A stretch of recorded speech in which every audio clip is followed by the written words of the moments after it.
చూస్ country delight, live better. ఇప్పుడే country delight app ని download చేసుకోండి. చాలా సందేహాలు ఉన్నాయి. ఇది కొన్ని రాశుల వారికి మంచిది కాదని, కొన్ని రాశుల వారికి మంచి జరుగుతుందని, అలాగే రెడ్ మూన్ మనకి దర్శనం ఇస్తుందని, అతి జాగ్రత్తగా ఉండాలి, ఈసారి చంద్రగ్రహణం సంపూర్ణంగా వస్తుంది అని చెప్పేసి పలు రకాలుగా చాలా వినిపిస్తున్నాయి. సో ఈ సందేహాలన్నింటినీ మనం నివృత్తి చేసుకునే ప్రయత్నం చేద్దాము. మన సందేహాలను నివృత్తి చేయడానికి లైవ్ లో జాయిన్ అవుతున్నారు ప్రముఖ పండితులు అనంత శర్మ గారు. గురుగారు నమస్కారం అండి.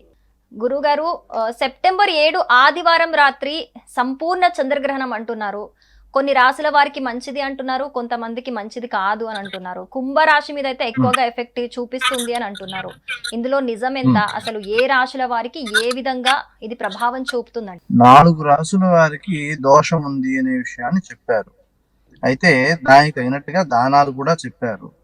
ప్రధానంగా కుంభరాశిలో ఈ గ్రహణం ఏర్పడుతోంది కాబట్టి కుంభరాశి వ్యయంగా ఉన్న మీనరాశికి, అష్టమ రాశిలో వస్తోంది కాబట్టి కర్కాటక రాశికి, 4వ రాశిలో వస్తోంది కాబట్టి వృశ్చిక రాశికి, ఈ 4 రాశుల వారికి కూడా మనకి దోషం ఉంది అని చెప్పడం జరిగింది. ఈ సమయంలో చేయవలసిన దానాలు అవి చేసుకుంటూ తగిన జపాలు చేసుకుంటూ ఉంటే ఈ దోషాన్ని అధిగమించడానికి అవకాశం ఉంటుంది అనే విషయాన్ని ఒకటి చెప్పారు. అలాగే దీన్ని పుణ్యకాలము అని చెప్పారు. గ్రహణ సమయం అంతా కూడా పుణ్యకాలము అని చెప్పడం జరిగింది. పుణ్యకాలము అంటే దాన్ని పూర్తిగా జపాధికాల కోసం సద్వినియోగం చేసుకోవాల్సిన సమయము అని. కాబట్టి పట్టు సమయంలోను విడుపు సమయంలోను స్నానం చేసేసి ఈ మధ్య సమయం అంతా కూడా పూర్తిగా జపానికి వినియోగించడము అనేది ప్రధాన లక్ష్యంగా ఈ సమయాన్ని విశేషమైన సమయంగాను చెబుతూ ఉంటారు.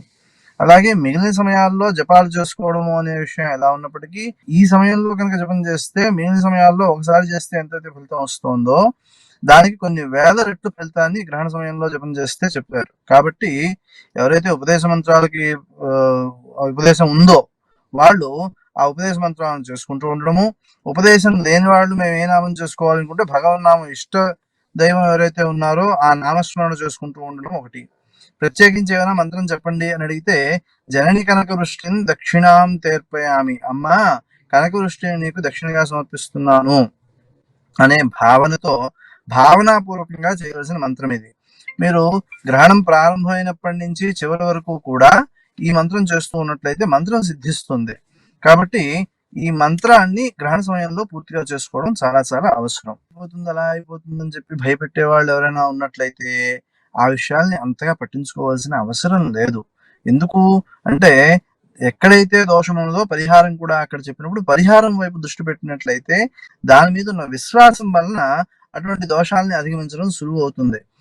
ప్రధానంగా గురువు ఒక మాట చెప్పారు అన్న వెంటనే ఆ మాటని పూర్తిగా అంటే నా ఆలోచనతో సంబంధం లేకుండా చెప్పినట్టుగా చేసేద్దాము అనే లక్షణం ఉన్న చోట ఫలితం చాలా విశేషంగా ఉంటుంది.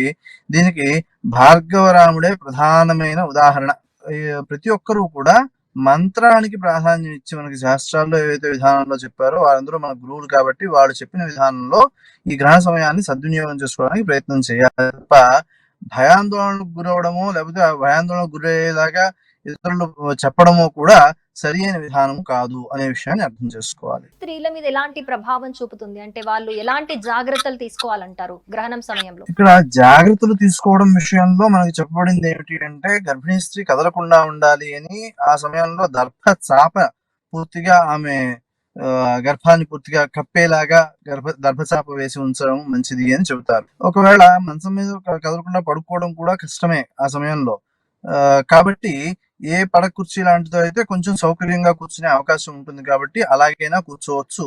ఆ సమయంలో కూడా ఆ దర్భచాప అనేది పూర్తిగా కప్పేలాగా ఏర్పాటు చేసుకోగలిగితే మంచిది. ఏర్పాటు చేసుకోవడమే మంచిది. చేసుకోగలిగితే అనడం కంటే చేసుకోవడమే మంచిది అని చెప్పవచ్చు. ఏ పనులు చేయకూడదు అని చెప్పవలసి వస్తే ఆహార నియమాలు చెప్పారు. కనీసం గ్రహణం ప్రారంభం అవడానికి ఒక 9 గంటల ముందర నుంచి కూడా ఏమి తినడం మానేయాలి.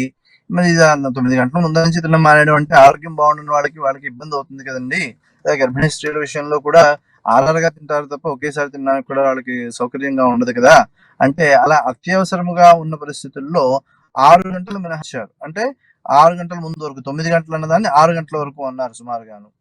అది కూడా సాధ్యపడడం కష్టం అండి. కొంచెం ఆరోగ్య సమస్యలు ఉన్న వాళ్ళు, పెద్దవాళ్ళు కొంచెం ఇబ్బంది పడుతూ ఉంటారు కదా.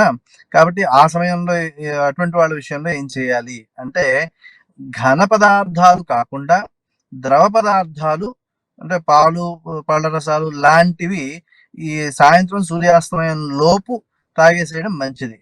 ఆ తర్వాత కూడా మరి చిన్నపిల్లలు ఉంటారు కదండి, వాళ్ళకు కూడా సమస్య కదా ఆహార విషయంలోనూ.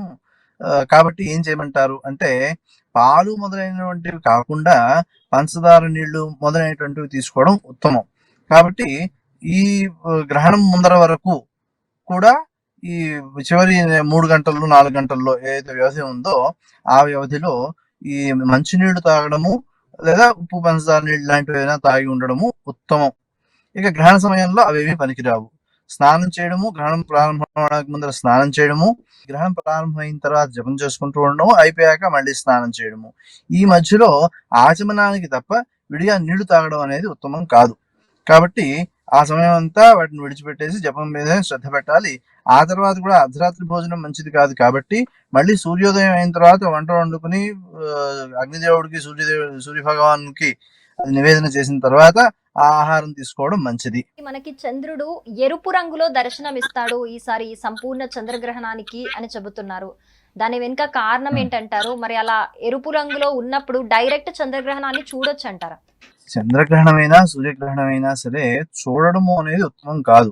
సూర్యగ్రహణాన్ని చూసినట్లయితే ప్రత్యక్షంగా దోష ప్రభావము, కళ్ళకి ఇబ్బంది అనే విషయాన్ని సైంటిస్టులు కూడా చెబుతున్నారు. చూడమని మన శాస్త్రజ్ఞులు ఎక్కడా చెప్పలేదు. ఎవరు చూస్తారు అంటే, ఎవరైతే పరీక్షకులు ఉంటారో, జ్యోతిష్ శాస్త్రాన్ని అధ్యయనం చేసి ఖగోళాన్ని అధ్యయనం చేసే వాళ్ళు ఎవరైతే ఉంటారో వాళ్ళు ప్రత్యేకించి చూడడం కోసం తీసుకోవాల్సిన జాగ్రత్తలు తీసుకుంటూ చూడడం అనేది జరుగుతోంది. చంద్రగ్రహణంలో అటువంటి ప్రత్యక్ష దోషాలను ఏమిటిని ప్రత్యేకించి చెప్పలేదు, కానీ ఆ కాంతి ప్రత్యక్షంగా కళ్ళ మీద పడడం మంచిది కాదు అనే విషయాన్ని అయితే చెప్పారు. కాబట్టి మనం దానికి దూరంగా ఉండడమే మంచిది. చూద్దాం అనుకున్న వాళ్ళు ప్రత్యామ్నాయ జాగ్రత్తలు అవి తీసుకొని చూస్తున్నారు. అయితే ఏ రాశుల వాళ్ళకైతే దోషం అని చెబుతున్నారో వాళ్ళు చూడకపోవడమే ఉత్తమము. చూడకూడదని చెప్పారు కాబట్టి చూడకుండా ఉంటేనే మంచిది. మిగతా వాళ్ళు చూస్తాము అంటే అది వాళ్ళ ఇష్టం. చెప్పారు కాబట్టి చేద్దాము అన్నందువలన వచ్చే నష్టం లేదు. ఎందుకు చెయ్యాలి ప్రశ్నకి సమాధానం లేదు కాబట్టి చేసేస్తాము అంటే దానివల్ల వచ్చే నష్టాలకి బాధ్యులు మేము కాదు. ధన్యవాదాలు గురుగారు, మా సందేహాలన్నీ నివృత్తి చేశారు. ధన్యవాదాలు. సో మొత్తంగా సెప్టెంబర్ 7 ఆదివారం రాత్రి సంభవించే సంపూర్ణ చంద్రగ్రహణానికి సంబంధించి ఇది ఎక్కువగా కుంభరాశిపైనే ప్రభావం చూపుతుంది అని చెబుతున్నారు. అయినా సరే ఆందోళన చెందాల్సిన అవసరం ఏమీ లేదు. దానికి సంబంధించిన పరిహారాలు అన్నీ ఉన్నాయి కూడా. సో మీకు దగ్గరలో ఉన్న జ్యోతిష్య నిపుణులు ఎవరున్నా, పండితులు ఎవరున్నా వారిని సంప్రదించి మీకు ఏదైనా అనుమానం ఉన్నా, ఏదైనా శాంతి చేయించుకోవాలని అనిపించినా, మీకు ఏదైనా తేడా అనిపించినా, ఆ ప్రభావం మీ మీద ఎక్కువగా ఉంది అని మీకు అనిపించినా కూడా దానికి తగిన పరిహారాలు అయితే ఉన్నాయి. భయాందోళన చెందాల్సిన అవసరం అయితే లేదు. గర్భిణీ స్త్రీలు కొంత జాగ్రత్తగా ఉండాలి అని పండితులు చెబుతూ ఉన్నారు.